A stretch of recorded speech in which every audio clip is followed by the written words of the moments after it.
2 éves volt ő. Igen. És akkor hát, ha valaki tudna a Diószegen többet erről a Szabó családról, és akkor én nagyon szívesen venném, mert ez nekem közvetlen rokon volt. Igen, hát én nem ismertem, de nagyanyám, aki még élő, ismerte, tehát akkor ő is szeretné tudni, hogy hát, ha tud valaki többet róluk.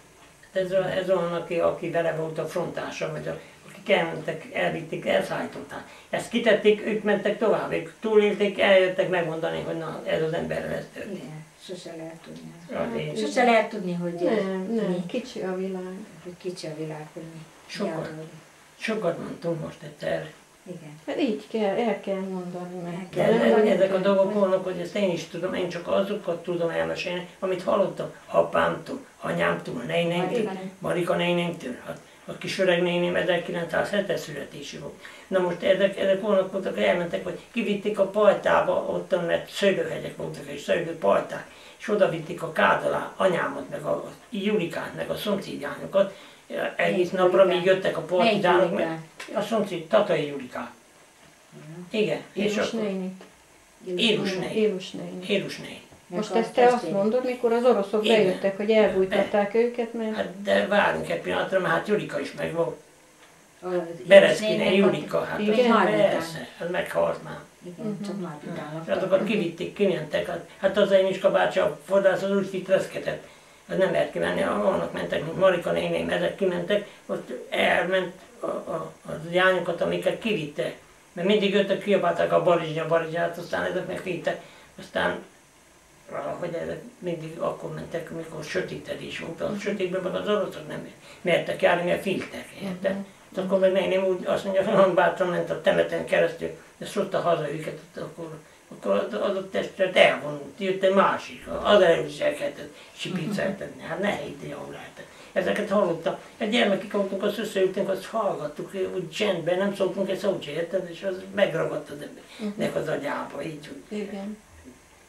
Olyan dolog, hogy hát tudja fel.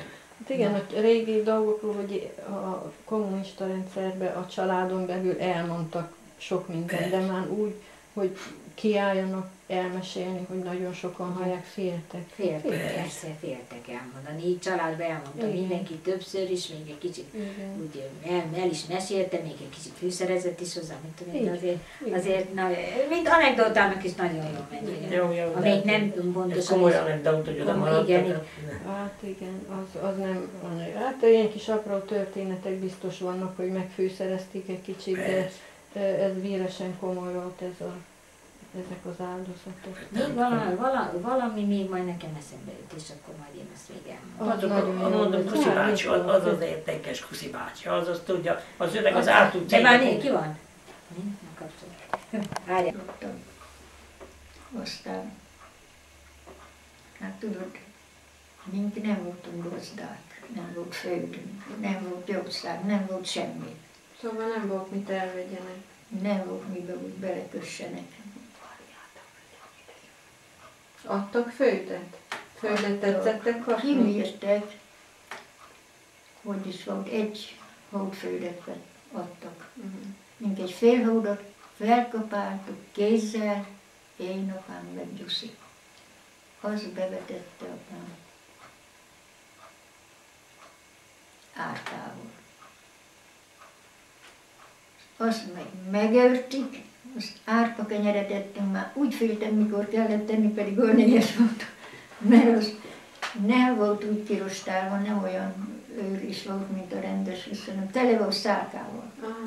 Úgy kapart a torkunkat, de csak akkor volt 3 malacunk, azt ad meg ilyen fekete-fehér pettyekkel, azok hál' Istennek olyan jó étvágyuk voltak, hogy a krumplihajunk meg a tengerünk volt, ahol meghíztak, azt abból egyet levágtunk, azt krumplit, meg betett anyám azt a kemencébe, azt megsütötte, azt ahol mentünk aratni, kapálni, minden. Mert aztán abban az időben úgy a hóból szedtük ki a szőlőt, én nem tudom azt, hogy azt... Hát igen, mert bejöttek az oroszok, még a szőlő mindenkinek kint volt a hegyen. Meg a tengeri. Tengeri, meg krumpli volt ásatlan. Voltam a Diószegi határba is, tengeriszelni a barátnőméknek volt valami főtjük. Aztán úgy szedtük le a habból. Igen. Aztán, nem tudom, a krumpli is olyan volt, hogy nem lehetett csak lopva ásni belőle, mert akkor meg a repülő. Nem akartak adni földet? Jaj, hát aztán nem, mert hogy még magyar állampolgárok voltunk, nem járt nekünk semmi. Azt mondta itt az egyik, mi az a Simonnak az öreg, az apja, az volt a valami bizottságban. És na, adjunk át Gyula bácsinak, azt mondja, jött, ment Csavargalnak, nem jár. Akkor azért nem tetszettek kapni földet, mert magyar állampolgárok voltak. Igen, És le kellett mondani de majd egy hoblot csak kaptunk használatra. De le kellett mondani a magyar állampolgárok? Le? Meghívtak, behívtak, hogy hívják bennünket, Váradra. Voltunk ott sokan. Azt kérdezték, hogy miért akarunk román állampolgárok lenni, meg hogy mi. Hát ugye csak azért, hogy itt laktunk, már hova szaladgáljunk. Elmondtam, hogy ne fog már mibe kapaszkodni, ott se. Meg hát, aki szegény, itt is szegény, ott is szegény, azt csak dolgozni kell annyi. De csak megragaszkodtunk úgy, ahogy ugye. Az, hogy hát én is voltam ilyen kertészetiskolán. Aztán Azt az iskolát, az hol tetszett csinálni? hát Kágyáron voltam, 2 hónapos a udvarhelyen. Székelyudvarhelyen? Igen. Igen? És akkor, mikor azt eltetszett végezni? Hát a kertészetben dolgoztam, mert oda tartozom, de az irodán dolgoztam én legtöbbet. És segédkönyvelő voltam. Anélkül, hogy nem tudtam románul, de úgy körülbelül tudtam fejléceket, mit kell jobban, számokkal dolgoztam, mert a munkanapokat kellett vezetni, kirakni. Aztán azok. Brigádos? Összeverekedett a brigádos valami munkással, azt akkor kit tegyenek engemet. Nem sokáig voltam, de valameddig voltam. Aztán na minden növé népbírónak ide beválasztottak. Aztán igen, akkor mondta, hogy éppen ott volt, mikor elnöknek választottak. Az én napokán? Igen. Mikor elnöknek választották? Igen, hát én nem ismertem, nem láttam sose, csak ő akkor arra járt, valahol brigádos volt. Aztán azt mondja, ő ott volt mikor. Igen, mondom, hát én nem tudom. Nem akartam én sehova sem menni, de na, beleerőltettek, mert először is független voltam, aztán még már ott megszoktak, azt úgy, ahogy úgy végeztem a dolgot. Hát hányszor félbehagytam utána újra, akkor Szentjobbra költöztem, és visszajöttem, akkor megint Kati még olyan kicsi volt, nem kellett volna menjek, de hát akkor meg ott volt, hát az megint, mindig a börtönben volt a lábuk. Előttem, akik voltak, meg mikor elmentem. Nekem nem kellett ez sose, mondta egyszer itt a pénztárnak, vagy a banknál, mikor mentem a pénzért, hogy nem jó van ez a sok pénz, meg úgy kell, mondom, én nem szeretem a pénzt, én csak éppen, hogy elvizem a dolgot vele, de én sose állhattam ki, valahogy olyan idegen voltam hozzá. Most akik utána jöttek, azok meg mind loptak. Úgyhogy mindig muszáj volt, hogy na, úgy, ahogy mentem, ahogy tudtam, ugye, mert Katina vigyázott, ott valami gyermek is, meg anyám is. És nem jártak oda Ilonka néninek a nyakára, hogy lépjen be a kommunista pártba? Nem kellett oda járjanak, az irodán ott voltak azok, azt állandóan mondták. Igen? Mondom, maga felesége bent van. Mondom, de máskülönben nem tudom, hogy kihez megyek fél, ez tetszik neki, vagy nem mondom. Úgyhogy engem ne erőltessenek, mert én nem megyek. Mikor ismerkedett meg a férjével? Ilonka néni? Nézem, nem is tudom, mindjárt. 57-ben szültem meg, igen, de hát 56-ban. 56-ban. Én voltam egy éves könyvelőiskolán, és ő meg ott volt, hol is voltunk, mondottam, ilyen praktikán. Aztán ő is oda volt kitéve, és akkor láttam először. De akkor nem Kágyi volt, igaz, Becsádi bácsi? Hát Keserűben való, csak Székelyhídon laktam az anyjáikkal. Úgyhogy majd után, mikor aztán hazakerültem, majd után, már akkor az irodán dolgoztam. Az Irma is ott volt, oda tettük, mint aktivista. Aztán ő azt beszervezett úgy, hogy bennünket, hogy jött a nyugsom először oda a bankban, amikor vettem a pénzt felfele. Ugye azt mondta Irma, hogy mert ott volt az irodán neki egy szobája,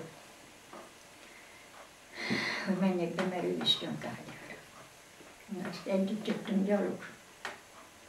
Azt akkor Egész úton. beszélgettünk, mondta az öveit. Hát ez olyan volt már, hogy nem. Nagyon benne voltam én is az időben. Aztán mondom, most már nincs mit válogassak, mert addig volt egy pár, ez azért, hogy magyar állampolgár voltam, nem lehetett menni. Csak meg nem mentem, régen nem volt divat ez az összeköltözés. Igen. Csak elég az hozzá, hogy eltelt az idő.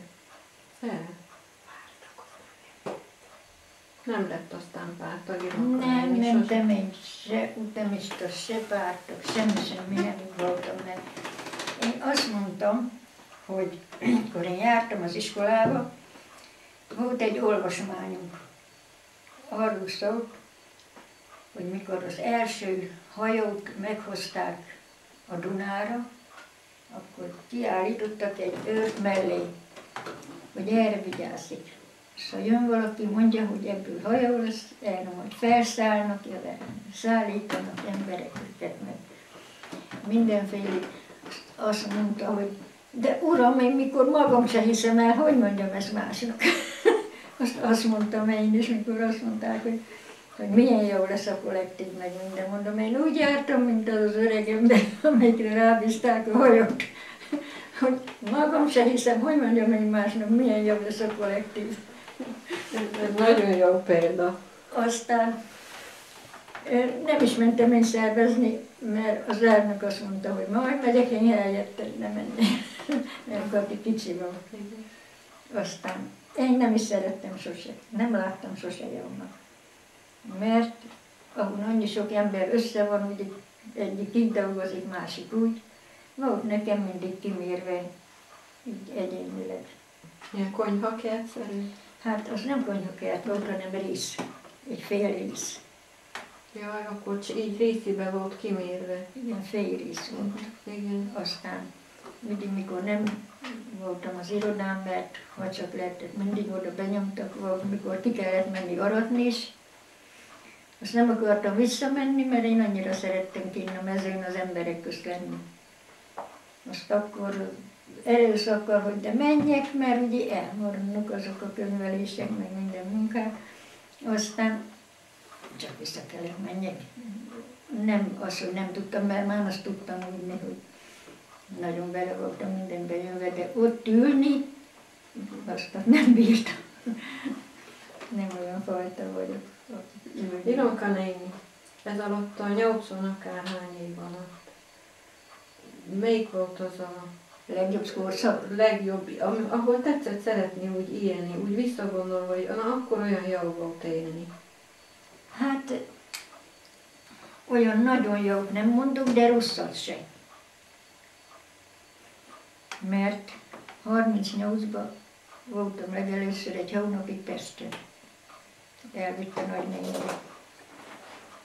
És ott ugye nagyon jól éreztük magunkat, nagyanyám vitt bennünket egyik parkból a másikba, templomba, aztán mi gyermekik, ugye, ketten bolyogtunk itt fel hogy Gellért hegyre, össze-vissza bejártuk mindenütt. Az egy jó kis élmény volt. Ez a háború előtt volt, fiatalok is voltak még akkor, másképp 38-ban. látták a világot, ugye? Ott anyálogtunk, ott mindig egy csomagban voltak a gyermekkal. Legelőtt, ott aztán kijátszottuk magunkat. Az is jó volt. Szabadság, az a Akkor, szabadság. mikor elköltöztünk ide Monostorra, otthon meg betettek, ott volt egy nagy kert a kastély előtt, a kastély meg tele volt ott a mindenféle virágokkal, ott kellett legyek, a kertész mellett. Ottan ugye palántolni, meg az egyiken, mondom, olyan tele volt fenyővel, mindenféle parkosítás volt a kastély körül, és mindjárt előtte volt a nagy konyhakert. Abban minden volt, törgősalmától korán, aztán abban voltam, én úgy csalódtam, jól éreztem magam.